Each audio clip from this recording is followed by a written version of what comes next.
Կիքս սոսկալի էպիզոդ 1 Կիքսը ուղարկել է Մհեր Գևորգյան 777 անունով բաժանորդը իմ ինստագրամին, սայատ ծոպլոգի ինստագրամս մտի բաժանորդագրվի դու եղել։ Ուրեմն տեսեք Մհերը ինչ կսե։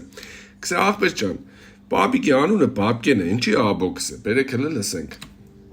Ես գիտեմ, որ աբո պապիկը նաև թորներ ու հարս ունի։ Կսե աբո պապիկը նաև թորներ ու հարս ունի, նկատի ունի, աբոն հավանաբար էս մարդն է, կներեք կինոն չեմ նայել, ուրման ամբողջովին թողնեմ գայս Կիքսը ձեզի, կոմենտներում գրեք արդյոք ստեղ Կիքս կա թե չէ, որովհետև ինչքան գիտեմ էս մարդու անունն է աբո, ինքը աբո Պապկենիչն է, իրա օր անունն է Պապկեն է, то есть էս աղջիկը պիտի սեր ոչ թե աբո պապիկ, այլ Պապկեն պապիկ, ճիշտ է, հլը լսեք։ Այդ գումարները պապիկին պետք չի։ Պապիկին ջերմություն ու հոգատարություն է պետք։ Ես գիտեմ, որ աբո պապիկը նաև թորներ ու հարս ունի։ Դու կդորեմ ուշադիր եղեք, էլի ուշադիր, սիրելիներս դուք էլ ուշադիր եղեք, եթե Կիքսեր կնկատեք ուղարկեք սայատ ծոպլոգ ինստագրամին։